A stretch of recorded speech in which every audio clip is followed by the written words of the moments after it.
bem-vindos ao nosso canal Momento Católico. Hoje nós vamos receber uma pessoa que é a fundadora da Casa Luz aqui em Fortaleza, que é uma instituição pró-vida. Seja bem-vinda, Magnólia. Tudo bem, Magnólia? Tudo bem, Vera, é uma alegria estar aqui com você. Magnólia, e você é aqui de Fortaleza mesmo? Sou aqui de Fortaleza, nasci aqui em Fortaleza mesmo. E sempre morou aqui em Fortaleza? Não, quando eu casei, eu morei 10 anos em Salvador, depois morei 7 anos em Natal, tive uma experiência por pouco tempo no exterior e depois retornei a Fortaleza, já está com mais de 20 anos. E a sua formação é católica? Sim, minha formação é católica, principalmente pelo lado paterno. Meu pai era muito católico, a minha família paterna muito católica, inclusive com irmãos maristas e religiosa, né, irmã de caridade. A família da minha mãe não, era uma família muito boa, maravilhosa, cheia de princípios, mas não tinha aquela religiosidade, né, e aqueles compromissos que nós católicos temos, de ir à missa todo domingo, confissão frequente. É assim, minha formação mas sempre católica. E como você se tornou pró-vida? Então, Deus, ele... É muito interessante essa história quando a gente pergunta de determinadas pessoas que têm algumas iniciativas, né, na sociedade, e até religiosos também, e sacerdotes, acaba que tem uma historiazinha meio mística, né, na vida da pessoa. A minha avó, a minha tia paterna, eu tinha uma tia-avó paterna, e essa tia, quando a minha mãe estava grávida de mim, ela sentiu vontade de dar uma medalhinha, que é essa medalhinha aqui. Eu mostro aqui? Pode mostrar e depois eu coloco no vídeo. Essa medalhinha de Nossa Senhora das Graças, ela teve vontade de dar para alguém. E ela lembrou, então, da minha mãe, que nem era a sobrinha legítima, né? E que estava grávida e que ia dar para esse bebê que ia nascer. E esse bebê era eu. Só que depois que eu me tornei jovem, já adulta, né, eu descobri que essa minha tia foi a doadora do terreno de onde foi aqui em Fortaleza a casa da mãe solteira.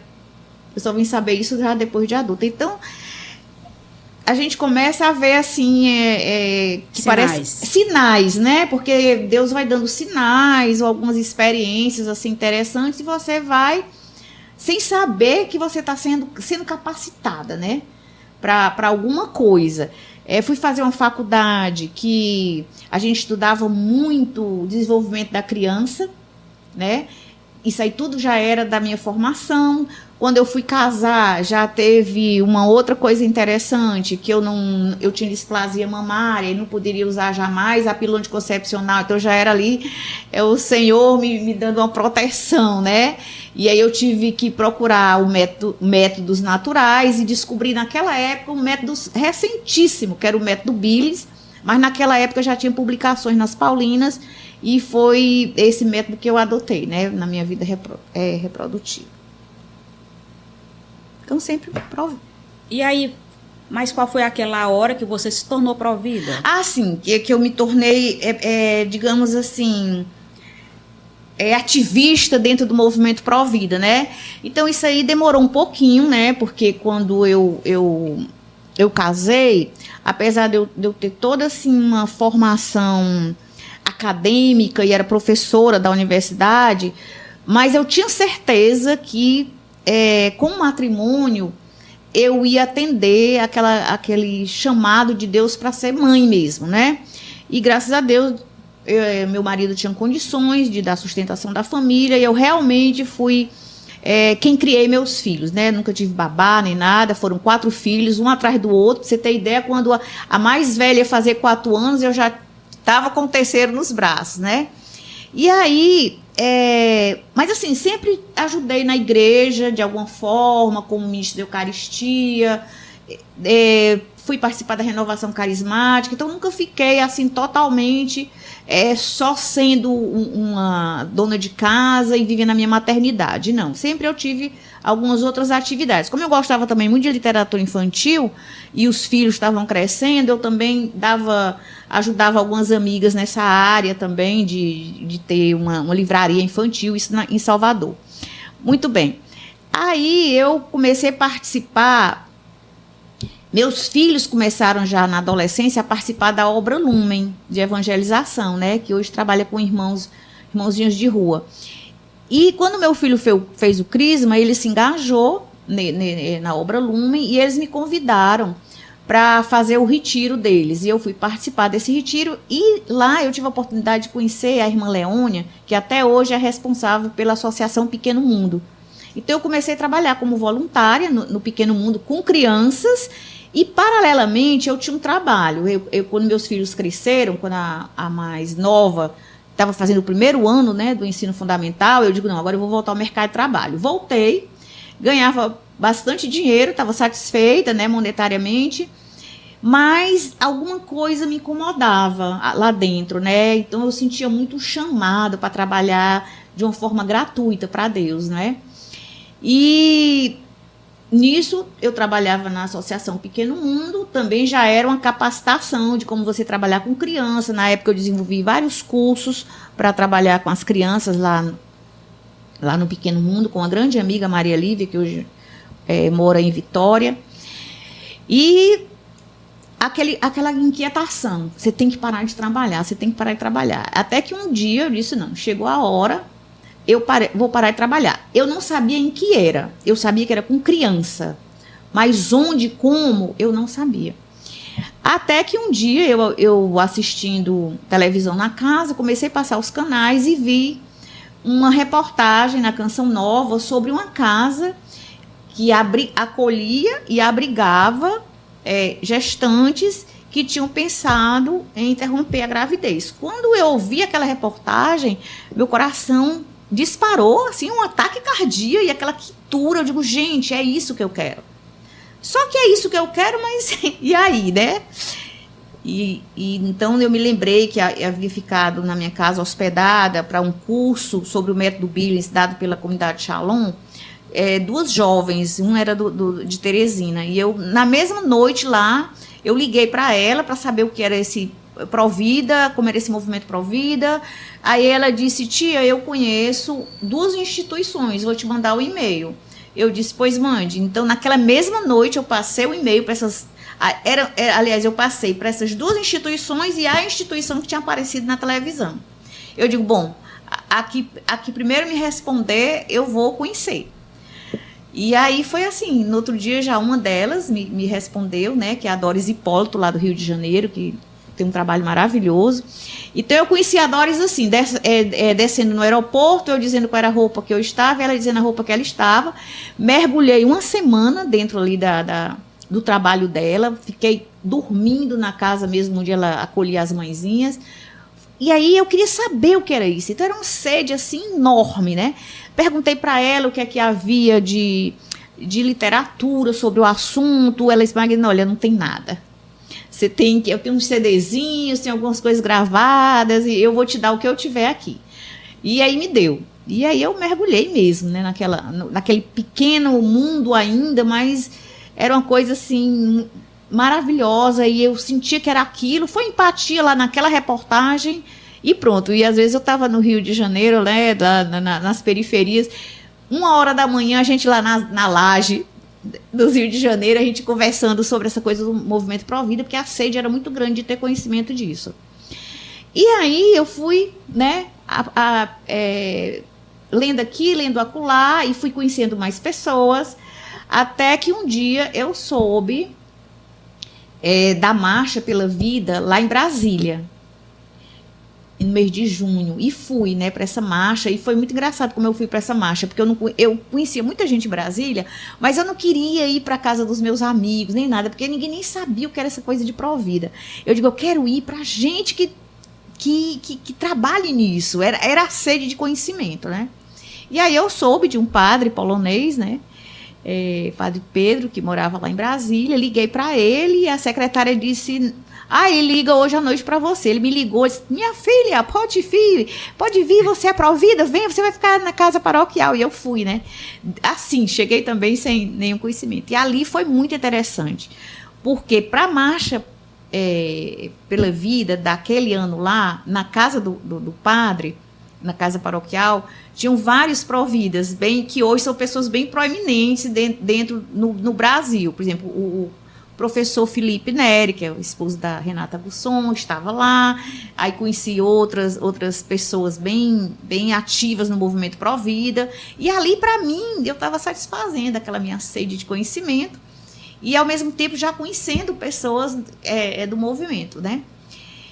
E aí é muito... eu digo essas coisas assim que não dá para você entender as místicas que acontecem, né? Eu fui e o padre, a marcha era na terça-feira, e o padre falou assim, amanhã é segunda-feira, você vai comigo no congresso. Eu, o quê, padre? Como? Congresso? Congresso Nacional? Onde tem a Câmara dos Deputados? Ele disse, é essa mesmo. Eu disse, mas o quê? O que a gente vai fazer lá? Aí e o padre vive com essa bandeira aqui, né? Aí ele disse assim, olha, vai haver uma homenagem ao Movimento Brasil Sem Aborto. Olha para você ver. Que era quem promovia a marcha. E aí nós vamos, porque vai haver uma audiência de homenagem ao Brasil Sem Aborto, que naquela época estava fazendo 6 anos. E tá eu lá, sentado. Aí quando eu vou entrando na sala de homenagem, eu vejo um vídeo que estava sendo projetado, e aí logo em seguida o vídeo terminou, né? E tinha assim, era exatamente a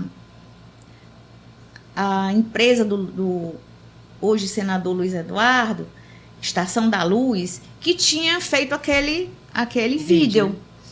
Aí eu disse, padre, eu já ouvi falar nessa Estação da Luz. Ele disse, sim, é do Ceará. Eu disse, nossa, isso, e aí? Me conte aí o elo aí.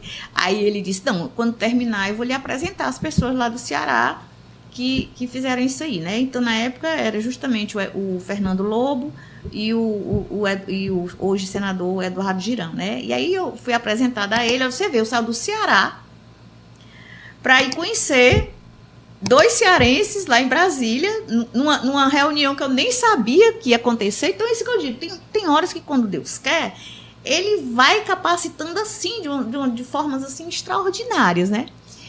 E aí, o que aconteceu? Eles já me convidaram para naquela semana ir ter uma reunião, onde eles se reuniam aqui em Fortaleza, e eu fui, comecei a participar. Isso era junho, né? E aí quando eles começaram, então, vamos fazer a Marcha pela Vida em novembro, por aí assim, vamos. E aí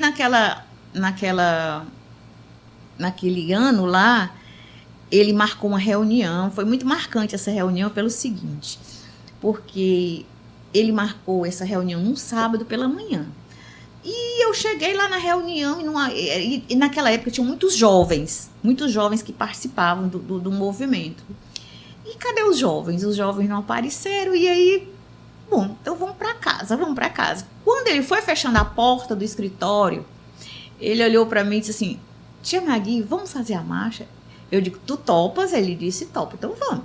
Então pronto, eu vou escrever mais ou menos assim, o roteiro, depois a gente reúne todo mundo e vê quem tem sugestão para dar e aprova. Então foi assim que foi organizado, né?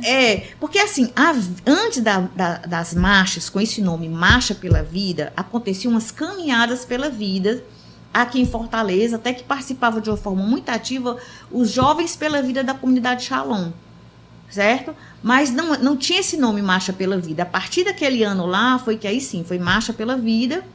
E aí nós fizemos, né? Foram várias edições da Marcha pela Vida aqui em Fortaleza.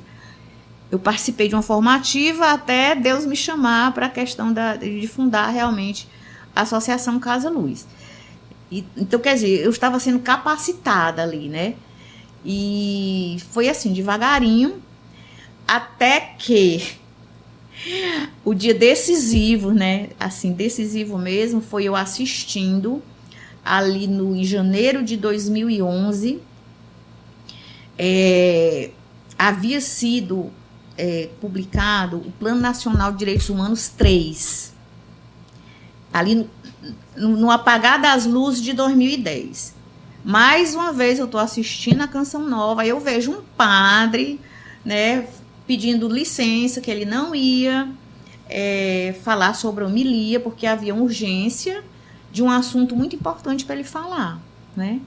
E ele falou exatamente o que era esse Plano Nacional de Direitos Humanos, PNHD3. E aí, quando ele terminou, eu digo, quem é esse padre? Né? Fiquei encantada com o padre. Passou, isso era um domingo. Quando foi na quinta-feira, eu estava assistindo o professor Felipe Aquino. Quem é o entrevistado? O padre. O padre, né? Aí eu digo, não é possível. Não é possível. Aí ele falou de novo sobre o assunto, né, do Plano Nacional de Direitos Humanos, que, infelizmente, tinha a interrupção da gravidez como um dos objetivos, né, a ser implantado no país. E aí, a minha cabeça ficou rodando um pouco, porque eu ficava assim pensando, meu Deus, como é que pode? Você defende o mico-leão dourado, você defende as tartaruguinhas, que eu tive a oportunidade de conhecer o projeto Tamar, lá na Bahia, e era lindo, maravilhoso. E você sabe que muitas daquelas tartaruguinhas que você solta, muitas vão sobreviver. E umas vão servir de comidinha, né? Para alguns peixes. E como é que se faz isso com o ser humano, com a vida humana, né? Então, a partir daquele padre lá, né? Eu falei, não, tenho que dar um jeito de onde esse padre mora. E aí Nosso Senhor me deu essa chance, né, de até Cuiabá. Mas antes de eu ir lá no padre, eu procurei um padre aqui da arquidiocese, perguntei o que é que havia nesse assunto em relação, por exemplo, eu pensei que havia alguma comissão de defesa da vida junto à pastoral familiar daqui da arquidiocese. Infelizmente não havia nada.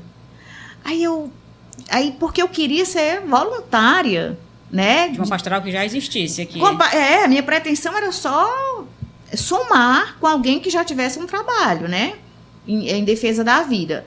Não tinha, mas aí ele disse assim, olha, tem um padre ali no Pirambu, que era o Padre Adolfo, que inclusive tem uma casa que é Maria Mãe da Vida, lá na Barra do Ceará, que você pode procurar e ajudar. Eu disse, padre, eu até já conheço, mas eu vou lá conversar pessoalmente com esse padre para ficar uma coisa assim mais, digamos assim, mais clara.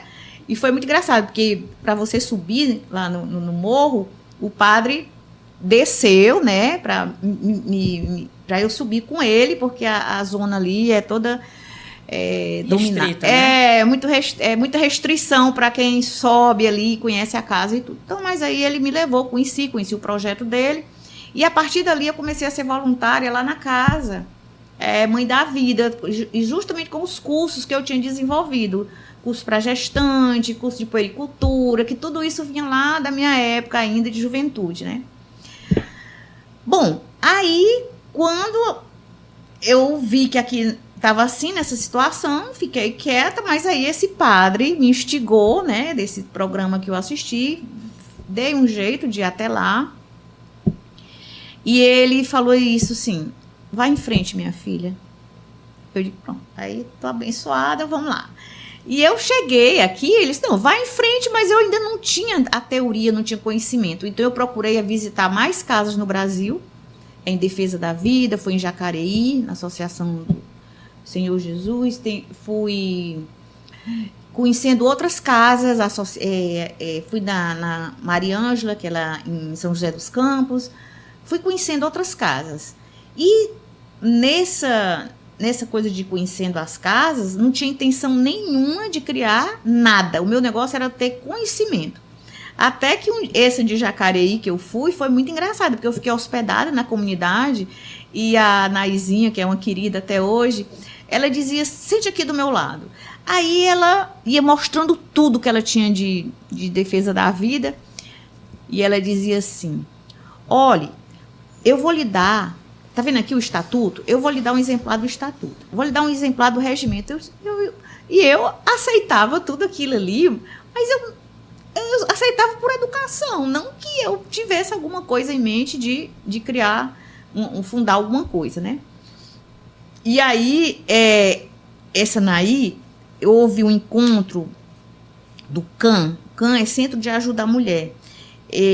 Foi fundado por mexicanos, a Magda e o Jorge. E esse casal vinha ao Brasil, em Florianópolis, para dar um curso sobre defesa da vida. Até porque eles tinham experiência desse Centro de Ajuda à Mulher, né? E aí a Naí, olha, vem fazer esse curso. Eu disse, tudo bem, eu vou fazer o curso. Aí o curso lá, maravilhoso, Nossa Senhora de Guadalupe, depois recebemos uma imagem belíssima, que até hoje tem na Casa Luz, né? Uma estampa de Nossa Senhora de Guadalupe, uma plaquinha do CAN, que tinha feito o exame. É uma placa mesmo, não é um certificado de papel, não. É muito bonito. E vamos para a reunião final.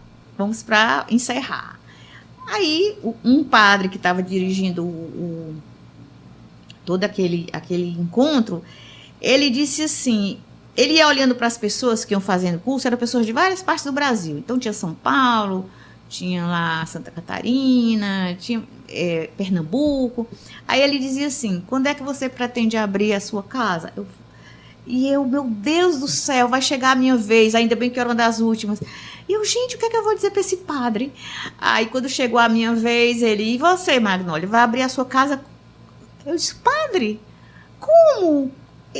Eu vim aqui para aprender, ter conhecimento, assim, um pouco de coisas que já funcionam. Não, eu quero saber quando é que você vai abrir sua casa. Isso era setembro. Aí eu fiquei tão assim, que eu disse assim, põe a março aí. Põe a março. Aí ele colocou lá, né? Aí pronto, quando eu vinha no avião, a minha cabeça vinha rodando, porque eu dizia, meu Deus, como é que eu sou louca de dizer que vão abrir, como que eu vou abrir uma casa? Eu não tenho nada. Aí, e aquilo, né? E foi chegando março, e nada de casa.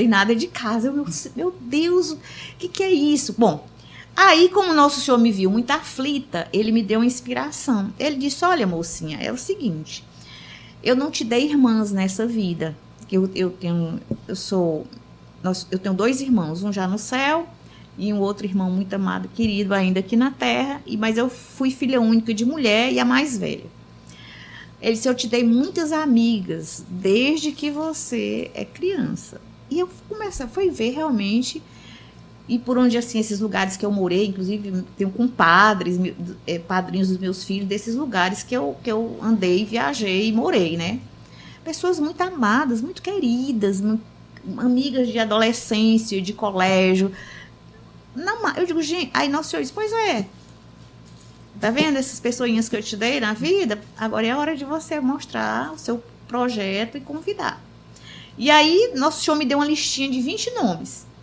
E eu digo, bom, agora eu vou começar a conversar individualmente com cada uma, né? E aí eu chamava para tomar um café no Empório de Fátima, que agora é Empório de Fátima, antigamente era outro nome, né? E ali, ia lá e mostrava o projeto. Elas diziam, top. Porque eu fui muito clara com essas queridas, o seguinte, queridos, né? Gente, é o seguinte, é um projeto que na hora que eu abrir, vou ter compromissos, no mínimo de água, luz, telefone e aluguel de casa. Porque quando Nosso Senhor começou a me colocar que eu vi que eu tinha que abrir uma casa e eu não sabia como, mas teve uma coisa que foi assim, muito clara. Você vai ter que viver a experiência da providência de Deus. Foi um choque, mas eu digo, você vai viver... Porque quando eu era voluntária lá na Associação Pequena Luz, no Pequeno Mundo, eu presenciei muitas vezes a irmã viver da providência. Eu via que a coisa acontecia mesmo. Então, aquilo me dava segurança, porque eu sabia que a providência de Deus realmente acontecia. Aí eu falava para essas pessoas, eu digo, olha, eu preciso que vocês sejam fiéis. Eu só preciso que vocês, infelizmente, essas primeiras, vocês me digam quanto é que vocês vão colaborar, porque eu tenho que ver se dá para pagar o aluguel, a luz e a água. Porque o telefone, meu marido garantiu, porque naquela época a gente botava 2 chips no telefone. Então, era da Claro, Vivo ou TIM. Então, eu colocava, porque cada pessoa que eu fosse conversar, para não pagar muito, eu colocaria o chip daquela operadora, né? Foi muito engraçado, mas ele garantiu o telefone, que era um celular. E aí as pessoas espontaneamente diziam, não, eu vou poder contribuir um tanto. Quando eu vi que, somando, que elas disseram que iam contribuir, daria para eu alugar uma casa simplesinha, pequenininha, eu digo assim, agora vai. Isso, gente, já era, eu acho que era agosto. E eu comecei a procurar casa, e até nosso senhor colocou uma casa que dava dentro do nosso orçamento. E aí, na minha cabeça, a casa era para ser inaugurada, não foi em março, mas seria 12 de outubro, que era dia de Nossa Senhora, né? E lutei muito para isso.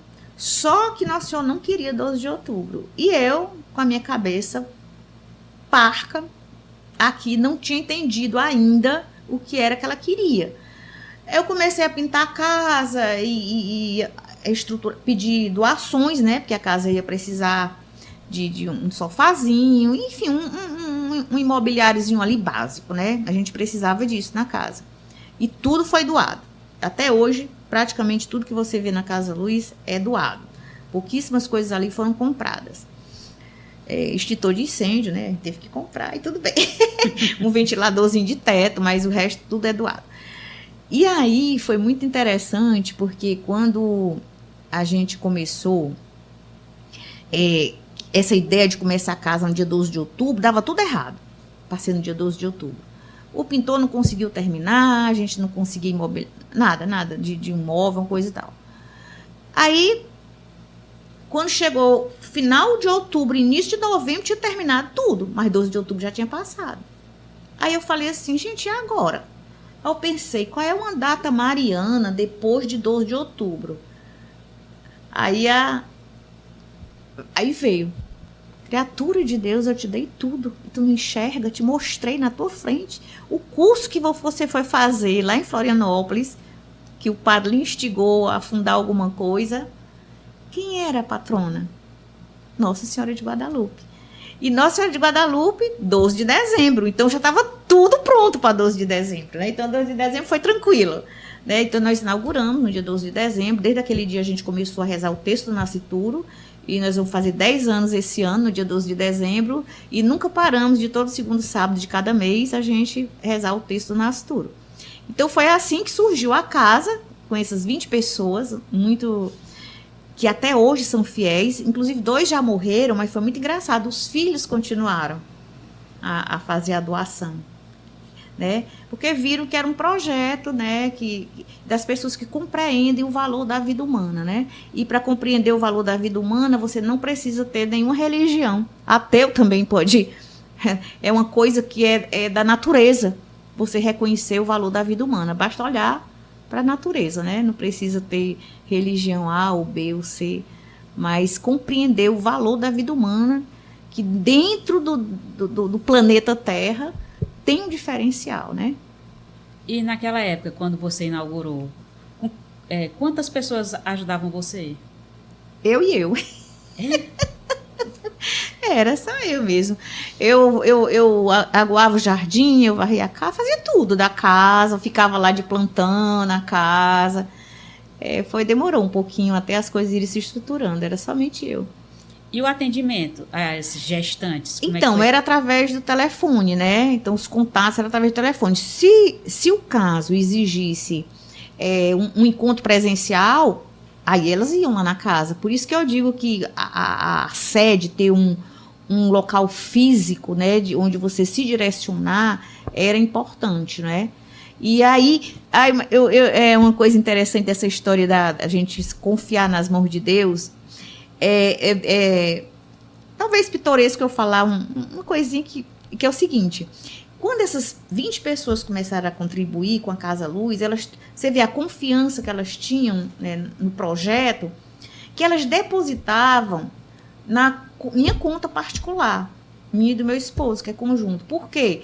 Porque para a gente poder ter uma conta bancária, e a gente precisava do estatuto. Então, naquele primeiro momento, 2014 ali, o primeiro semestre de 2014, foi praticamente só para estruturar a casa do ponto de vista jurídico, né? Tem uma associação, tem uma diretoria, tem um estatuto, tem um regimento. Então, nós mergulhamos nisso, porque na hora que nós tínhamos o estatuto registrado em cartório, imediatamente a gente poderia abrir a conta bancária. E foi muito legal, porque as pessoas me confiaram, depositar na minha conta até uns 6 meses. E no momento que a gente abriu a conta, foi incrível. No mês seguinte, todo mundo já começou realmente a depositar na conta bancária da Casa Luz, né? Então, é assim, a confiança que as pessoas tinham no projeto, acreditavam no projeto. Então, eu creio que era Deus ali também que colocava no coração de cada uma e pedia, né, uma fidelidade, porque o projeto era dele, de Nossa Senhora, e não meu. Eu apenas fui instrumento nessa história aí, né? E você vê que eu comecei de uma forma totalmente, digamos assim, ignorante no assunto, não é? E Deus foi me capacitando. E assim, a questão de literatura só veio aparecer mesmo em 2017, com um livro da doutora Lília Nunes. Depois veio o Derosa, com esse livro que ele tem maravilhoso. Tem o George também, que o George começou a frequentar a Casa Luz, e ele se identificou muito com o assunto, né, quando ele fez a vida, e também já publicou um livro, né, em relação à interrupção, o que precisa saber sobre o aborto, né? Então, assim, foi uma construção esses anos todos, e ainda continua sendo uma construção, né? Essa literatura tu tem no teu site, né, da Casa Luz, né? Tem algumas tem, coisas lá. Eu acho que eu não te garanto se tem no site, não, porque quando você me pergunta no começo como era, se era eu, e tem essa parte ainda de mídias, que eu não sei mexer muito, mas infelizmente também sou eu e eu ainda. Então, eu, assim, de cabeça, mas eu creio que talvez tenha. Mas eu posso até ver, e se não tiver, eu postar os livros, que hoje já tem bastante livros. Tem Jorge Maza, tem o do, né, Jorge Maza, tem do Glauco também aqui, que é muito bom, que é da Faculdade de Direito, é professor de Direito. Ele tem um livro muito bom também, que foi lançado. Mas isso de 2017 para cá. Mas 2017 para trás, era assim, era aquele CDzinho que você via uns testemunhos, a parte de uma literatura mesmo, uma bibliografia, você não tinha. Graças a Deus agora, para quem quer, né? Então pode começar já com uma bibliografia, para depois eu vou me inserir nesse movimento. Mas naquela época era meio assim, entendeu? Então a gente coloca na descrição desse vídeo aqui, Magnólia, algumas sugestões dessa literatura que tu tá falando, tá certo? Tá ótimo. Que fica mais fácil das pessoas encontrarem. Perfeito. E hoje em dia, eu fui lá na Casa Luz, fim de semana passado, pude participar do texto, né? Que depois tem a ladainha do Nascituro, que você agora já está ajustando, porque como é feito ao vivo pelo Instagram, tem certas palavras que a gente sabe que não pode mais falar nas redes sociais. E que a gente fala, às vezes, deixa de falar uma palavra, e ao invés de falar aquela palavra, a gente fala a interrupção da gravidez. Né? E assim, é muito interessante, porque dentro das normas do Ministério da Saúde, eles criaram várias palavras e vários termos que você sabe o que é, né? Mas não é dita a palavra, né? Então, por exemplo, é muito engraçado, antecipação terapêutica do parto. Né? Então, quem quiser pesquisar, então interrupção de gravidez. Hoje se fala muito e nem já se percebe, porque já foi até introjetado na nossa mente, direitos reprodutivos e sexuais. Isso vem desde 94, né, quando teve aquele encontro na China encontro das mulheres, e que isso foi colocado, foi introjetado nos documentos. A partir daí, as grandes organizações internacionais que interferem, inclusive na legislação dos países, vieram com esses termos, né? E hoje, você vê, qualquer coisa no Brasil se fala em direitos reprodutivos e sexuais. E que a gente sabe que o assunto que nós estamos falando aqui está inserido nesse bendito terminho também, né? De direitos reprodutivos. Você fala assim muito que no começo era só você. Mas agora também tem aqueles cursos na semana, né? Aí depois foram aparecendo. Porque assim, no início, a gente pensou a gente pensou num todo, mas a gente viu que a execução desse todo não poderia ser possível. Nós teríamos que ter mais benfeitores, nós teríamos que ter mais doações de determinadas coisas. Então, quando nós começamos, nós pensamos em 3 áreas de trabalho, porque assim, quando a mulher pensa na questão de interrupção, e quando ela não tem o apoio do companheiro, ela fica muito perdida. A primeira pergunta que ela faz é como eu vou sustentar essa criança, né? A segunda, que é um sonho ainda que eu tenho, seria de uma creche de 3 meses até 6 anos, mas assim, com quem vai ficar com essa criança? A minha mãe já me criou, a minha mãe já cria o filho da minha irmã, já cria um sobrinho, enfim, mas normalmente as avós hoje criam filhos de várias filhas ou filhos, né? Então, tem essa preocupação. Mas, então, a gente pensou, não, vamos fazer oficinas, porque como eu sou ex-aluna salesiana, eu sou muito influenciada por Dom Bosco. E Dom Bosco tinha a questão das oficinas com os jovens, né? Para tirar da rua, e aquilo cria a gente pensou, não, vamos criar oficinas que as mães possam, se tiver habilidade, né? Ter uma possibilidade de geração de renda. Então, a primeira oficina que a gente pensou foi na oficina o ateliê, que é o de costura, até porque o Ceará e Fortaleza é um polo têxtil, né? Então, se uma moça dessa, mesmo que ela passe pouco tempo na Casa Luz, mas ela aprende a fazer uma costura reta direitinho, na hora de um teste, numa dessas empresas ou mini empresas que elas fazem esses testes para seleção, se ela tem um desempenho muito bom, né, na hora, ela vai ser selecionada, ela vai ter mais chance do que outra. A gente pensou também em línguas também, por quê? Porque o Brasil, a Fortaleza é uma cidade turística, então ali um mínimo que ela soubesse de palavras em inglês, um agradecimento, um cumprimento de bom dia, de boa noite, de com licença, seria importante. Infelizmente, no momento, a gente está sem voluntário nessa área. E outra coisa, uma moça dessa vai fazer uma seleção para camareira, para uma pousada ou para um hotel. Se ela tem um mínimo da língua, né, os cumprimentos e as palavras mais chaves, ela tem mais chance de ser selecionada do que uma outra, né? E informática, porque informática, hoje ninguém vive sem informática. Então, a gente tem curso também de informática para quem quer. Só que o xodó da maioria delas é o ateliê. Por quê? Porque quando elas estão com 35 semanas, elas recebem um kit enxoval. Esse kit enxoval, ele tem mais ou menos uns 35 itens. São peças novas que esse kit enxoval... Elas recebem com 35 semanas? Elas recebem com 35 semanas de gravidez. E a gravidez é 40 semanas, para quem não sabe. Elas sabem. Para quem está assistindo a gente. Né? Sim. A gravidez a gestação de 40 semanas. Quando elas estão com 35 semanas, então a gente dá o kit enxoval. Então, esse kit enxoval, ele é garantido pelos benfeitores. Então, faz parte também desse dinheiro que a gente recebe mensalmente da ajuda, manter esse kit enxoval. Certo? É tudo novinho. Então, é o alquinho a 70%, né? Que é para limpar ali o umbiguinho, o cotonete. É bem rico. A gente também dá muita ênfase a fraldas de pano, que é para poder tirar um pouco dessa coisa da fralda descartável, que além de ser muito caro, principalmente para algumas mães que são carentes, a gente também está ajudando o meio ambiente. Então, a gente faz muita coisa assim para ficar mais no mundo natural. Só que elas não recebem só esse kit enxoval. Elas recebem muito mais. Por quê? Porque quando a gente recebe muita doação de roupas, às vezes vem até algumas roupas novas com etiqueta, sapatinho ali tamanho 5 também com etiqueta, muita coisa nova a gente recebe. Mas a gente recebe muita coisa usada para recém-nascido. Porque o recém-nascido a gente banha, não porque tá sujo, mas por causa do calor, para não criar, né, brotoejo, essas coisas. Então, a gente recebe muita doação de roubar, essas coisas, de roupinhas novas.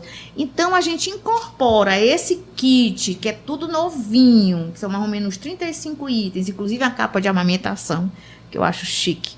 Aí, tem acrescentado essas doações que a gente recebe, entendeu? De roupinhas que são usadas, mas em perfeito estado. Perfeito estado. Se a gente recebe uma doação e vem ali uma manchinha, ou vem ali um rasgãozinho, se aquele rasgãozinho dá pra gente costurar, tudo bem. Se não der, aí a gente descarta. Mas dá pra... Tem outra finalidade, que aí depois eu posso falar. Então, é assim. E elas recebem uma cesta básica durante toda a gravidez e 6 meses após a gravidez, porque a gente sabe que o período de lactação e o período de gestação são aqueles 2 momentos que a grávida, né, deve ter uma comida, deve ter uma alimentação melhor, né? E elas têm direito a, durante um ano, que os seus bebês sejam acompanhados pelos nossos pediatras, né? Então, ver para eles acompanharem o crescimento e o desenvolvimento, se não precisa ser direcionado para um neurologista, se não precisa ser direcionado para um oftalmologista. Então, elas têm direito a isso. E se elas tiverem uma segunda gravidez, voltam também ao projeto. E quem tiver condições de continuar no projeto, também pode continuar, não tem problema nenhum. Contanto que elas tenham com quem fique o bebezinho, né? Porque ali no ateliê, não dá, a gente já tentou até isso, mas não deu certo. Porque o bebê acaba que interrompe, chora, essa coisa. Mas é mais ou menos isso. Normalmente, as mulheres que são ajudadas pela Casa Luz, elas têm o bebê ou elas deixam para adoção? Olha, Vera, a gente fica muito feliz em lhe dar essa resposta. Você acredita que esse tempo todinho nós nunca vivemos essa experiência de adoção? Uma vez até me chamaram para uma palestra que ia haver sobre a adoção de criança. Eu digo, gente, eu não tenho o que falar. Porque, graças a Deus, até os casos que foram assim, digamos, quase que saiu uma adoção, foi revertido. A mãe resolveu ficar com o bebezinho, né? Então, eu não tenho realmente nenhuma experiência de adoção. Porque todas ficaram com o bebê, com os seus bebês. E como é que a gente pode ser um apoiador da Casa Luz hoje? Bom, podem entrar no nosso Instagram, né, que é @casaluznsg, N de nossa, S de senhora e G de Guadalupe. Então, são, né, @casaluznsg. Entre em comunicação com a gente e a gente conversa para ver em que é que a pessoa quer atuar, se a pessoa tem uma profissão, se essa profissão encaixa dentro do nosso trabalho, né? E assim, qualquer profissão que queira fazer limpeza, a casa está aberta. O que a gente precisa muito é a parte da manutenção mesmo, de limpar uma janela, essa parte aí a gente é bem carentezinha, né? Se uma pessoa possa uma vez por mês e ajudar essa limpeza, lavar banheiro, não tem problema, tá convidada. Mas se a pessoa tem uma profissão e é uma profissão que, sim, por exemplo, a gente precisa muito de psicólogo para adultos, né? Psiquiatras infantis, a gente precisa, porque depois de um certo tempo, Nosso Senhor foi fazendo outros pedidos para a gente. E hoje a gente tem um projeto que chama Thalita Cume, e esse projeto, ele acompanha já crianças que já nasceram lá na Casa Luz, né, que são frutos de mães que passaram pela Casa Luz, mas são crianças que têm autismo ou TDAH. Então a gente tem esse projeto, então a gente precisa muito de pediatras também, porque são muitos bebês, a demanda é grande, são muitos bebês que nascem. São os principais que a gente precisa, psiquiatra infantil e pediatra. E a gente vê que você falou sobre os benfeitores, né, que ajudam a casa. E o governo, existe alguma ajuda do governo que vocês recebem? Não, até hoje a gente continua vivendo a providência divina, sabe? Porque não existe assim, nada do governo que tenha alguma coisa que ajude? Não existe. Não, existe alguns projetos. Acontece que todas as vezes que a gente tentou isso, nós, assim, não deu continuidade. Às vezes projetos a nível federal, sabe? A gente faz o projeto, desenvolve um trabalho, e quando chega lá na frente, sempre, tá faltando isso, tá faltando aquilo. E às vezes, esses projetos, eles lançam às vezes o edital com o prazo mínimo de você fazer um projeto, acaba que esgota, né? e a gente não acaba que nunca deu certo. Aí eu acho que é porque Deus quer, por enquanto, a providência divina mesmo. Eu acho, porque toda vida que a gente entra, que a gente tenta, né? Até mesmo que a gente entrou aí, um certo ano aí que a gente entrou apresentando um projeto para a campanha da fraternidade, nós não tivemos êxito. Então aí a gente, vamos continuar assim. Graças a Deus, Deus tem sido fiel. Nunca faltou nada, graças a Deus. Às vezes a gente já viveu períodos assim difíceis, como em 2000 nós estamos 23, né? Foi 2021. Uns irmãozinhos do alheio entraram pelo telhado e levaram toda a fiação da casa, inclusive a fiação da segurança. Então, nós tivemos que investir muito em segurança, muito além do que a gente, né, dava sem, podia. E de vez em quando, assim, pontualmente aparecem assim, uns extras assim, que são difíceis, mas acaba que no final Nosso Senhor providencia todo o dinheiro necessário. A gente teve uma experiência de providência divina, a gente precisando, tinha uma gestante que ela tinha um problema de coagulação. E ela foi acompanhada por um ginecologista e obstetra, muito amigo nosso, que nos acompanha desde o início. E quando tem assim um caso de uma gravidez mais complicada, ele acompanha a gestante. E essa moça, ele falou, olha, ela no dia que ela tiver o bebezinho, ela vai precisar dessa medicação, que era uma medicação antitrombose, né? E aí eu fui na farmácia para ver o preço da medicação e fiquei, meu Deus, como é que vai ser isso? Porque era uma coisa assim exorbitante. Tinha assim, ela tinha vários miligramas, então tantos miligramas era um preço, tantos miligramas era outro preço, eram 3. E eu digo, meu Deus, tomara que ela precise só do primeiro, porque só se ela precisar só do primeiro já vai ser difícil. Aí, mas vamos em frente. Não, tudo bem, a gente vai dar para essa gestante, a gente vai dar. E é tanto que ele fez o parto dela num hospital. E, graças a Deus, ele no mesmo dia me ligou e disse, olha, ela vai precisar da medicação e são tantos miligramas, que era o mais baixo. Só que, o que acontecia? A gente não tinha o dinheiro, mas antes daquele bebê nascer, o que aconteceu? Uma pessoa foi lançar um livro, ligou para mim e disse assim, olha, Magnólia, eu quero fazer uma doação para Casa Luz. E tudo que for arrecadado no lançamento do livro é da Casa Luz, no dia do lançamento. Eu digo, ai meu Deus, não acredito. Aí fomos lá, né? Gente, é impressionante. Era tipo assim,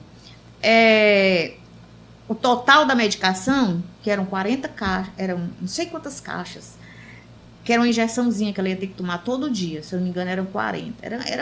Então, na época, era assim, a gente precisava de 1.500, 1.400 e tantos reais. Quando você multiplicava, dava 1.400 e... eu não sei se era 900 e pouco. Gente, era assim. Naquela noite, o rapaz vendeu 1.500 reais. Providência, então, Não, aí você, né? Aí pronto, foi exatamente o que a gente precisava. Aí pronto, a gente fica vendo que Deus realmente provê, que Ele está vendo e que Ele providencia. E como é que é o movimento Provida aqui em Fortaleza? Olha, o movimento Provida aqui em Fortaleza, eu acho que ele já teve tempos mais áureos, sabe? Eu acho que há uns 8 anos atrás, mais ou menos, eu estava cercada de muitos jovens. Só que esses meninos eram o seguinte, ou eram recém-casados, ou eram universitários, terminando ali a universidade, e muitos estavam namorando ou estavam noivos. Então essa turma foi casando, aí você sabe, quando você começa a ter uma família, e o tempo já fica, né, um pouco mais restrito, né? Aí veio a pandemia também, que deu também uma esfriada geral. E as próprias marchas que deixaram de ser presenciais e passaram a ser virtuais, quer dizer, tudo isso, né, mexe um pouco com a cabeça de todo mundo. Aí o que aconteceu? Hoje, aqui em Fortaleza, eu vejo ainda, lutando ainda muito, né, assim, indo nas frentes o George Maza, de uma forma pontual, num programa de televisão, num programa ali, num programa lá, participando de alguns programas até internacionais e tudo.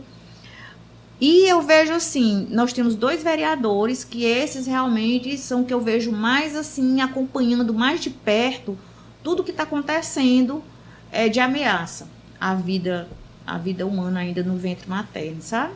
Então são 2, e o senador, né? O senador. Mas aqui em Fortaleza, eu vejo mais esses 2 vereadores, assim, de uma forma muito enfática, sempre que podem, estão lutando e estão colocando o tema, né?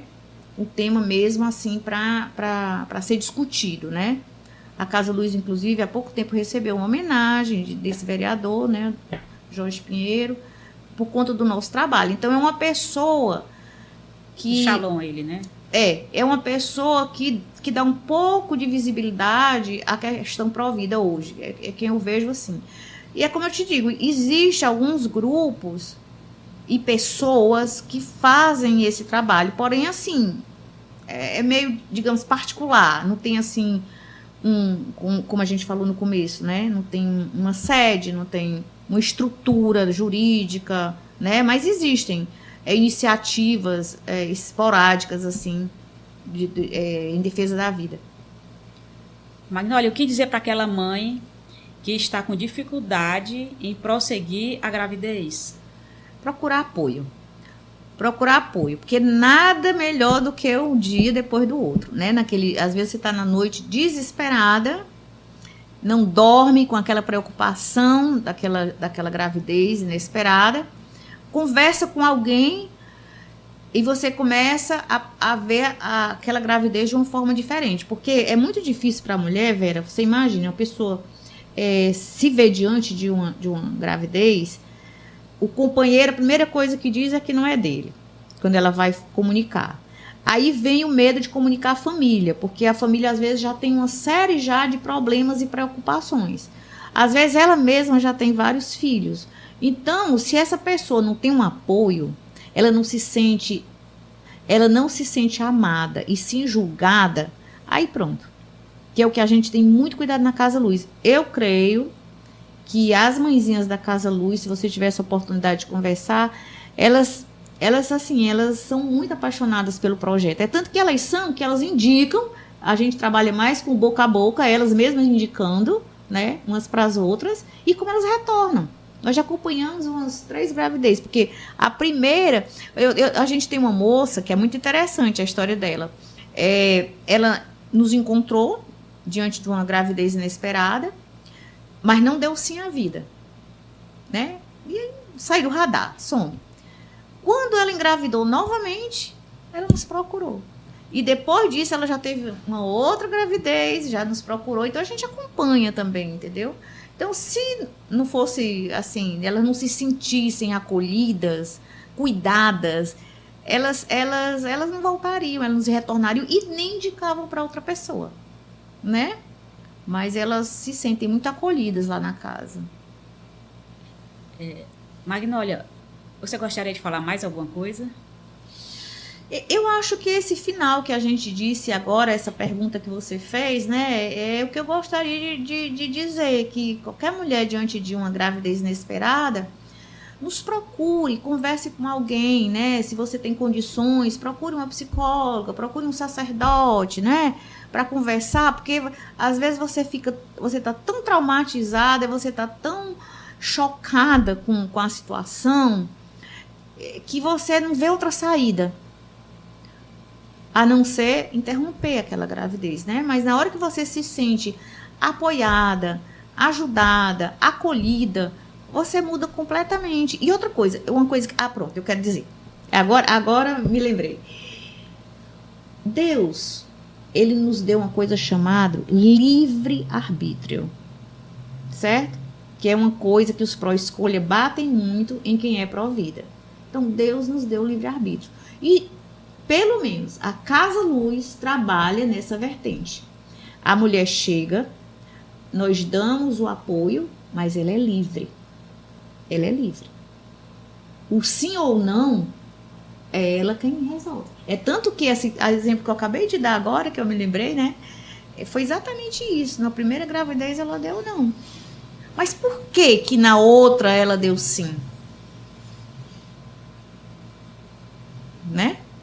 Entendeu? Então, a gente trabalha, fiquem muito tranquilas que na Casa Luz a gente trabalha com o livre-arbítrio. A gente esclarece, né?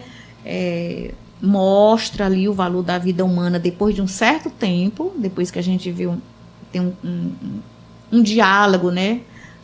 Bem anterior, mas ela é a mulher que decide. A mulher que decide, não existe nenhuma imposição. Como dizem os pró-escolhas, elas chamam de imposição uma palavrinha chamada tortura, mas não existe isso. Existe, como você não sabe como faz um bolo e a pessoa vai ensinar a fazer o bolo. Então, você só aprende se a pessoa ensinar. Se não ensinar, não vai saber, né? Então, muitas vezes as mulheres pensam nisso, numa interrupção, porque já foi tão colocado na cabeça delas, né? Que ali é um aglomerado de células, que é uma bola de sangue. Como é que é uma bola de sangue que se no 20º dia o coração começa a bater? Como é que uma bola de sangue faz que o coração bata a partir do 20º dia? Se você olhar na internet, já tem as cientistas achando que é no 16º. Então, o coração que bate no seu peito hoje é o que começou a bater quando você tinha 20 dias no ventre da sua mãe, né? Então, não pode ser Quando existe uma fecundação, onde existe a célula masculina e a célula feminina ali com toda a sua capacidade genética, né? Já definindo ali cor de olho, altura, já o embrião, cabelo. Com todo o DNA, né? Ali, na hora do zigoto. Quando o espermatozoide se junta ao óvulo, que forma a primeira célula, que é o zigoto, ali já está tudo determinado. Então, é um ser humano com uma célula. Depois ele vai para, né, 2 células, 4 células, né? 8. Essa questão aí da alma aí já é mais assim para nós que somos religiosos, né? A gente vê isso aí. Mas porque assim, para você conversar sobre essa questão da vida no ventre materno, você não precisa de religião. Se você trabalhar isso no campo da ciência, no campo do direito, pronto, se resolve todo o problema. Não se precisa colocar religião nessa história, entendeu? Porque é você perceber o valor de uma vida humana, né? É você perceber esse valor que é um ser humano, que está sendo ali, sendo gestado, né? Entendeu? Pessoal, esse assunto é um assunto muito delicado que a gente está falando hoje, e eu e a Magnólia a gente está trazendo de uma maneira muito leve, né?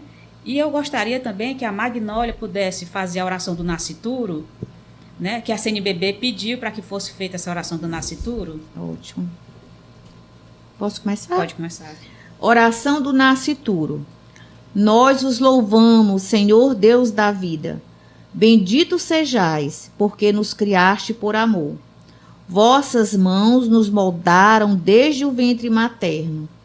Nós vos agradecemos pelos nossos pais e todas as pessoas que cuidam da vida desde o seu início até o fim. Em vós somos, vivemos e existimos. Abençoai todos que zelam pela vida humana e a promovem. Abençoai as gestantes e todos os profissionais da saúde. Dai às pessoas e às famílias o pão de cada dia, a luz da fé e do amor fraterno. Nossa Senhora Aparecida, intercedei por nossos nascituros, nossas crianças, nossos jovens, nossos adultos e nossos idosos, para que tenham vida plena em Jesus, que ofereceu sua vida em favor de todos. Amém. Amém. Só uma pergunta, o que é nascituro? Então, nascituro é o ser humano ainda em gestação no ventre da mãe, né? Que ainda não nasceu. Que não nasceu, não é recém-nascido. Que recém-nascido é aquele que acabou de nascer. E o nascituro é aquele desde o momento da fecundação, né? Até ali aquele momento antes do parto, até sair do ventre da mãe. Obrigada, Magnólia. Ai, é uma alegria, prazer. Obrigada a todos que assistiram esse episódio. Pode se despedir, Magnólia. Então, gente, é uma alegria, né, ter essa oportunidade de vir falar aqui sobre o nascituro. E a Casa Luz está à disposição de qualquer gestante que se encontre diante de uma gravidez, né, difícil, não planejada, e também naquelas mulheres grávidas, mas também em situação de vulnerabilidade social e econômica. Obrigada, Maria.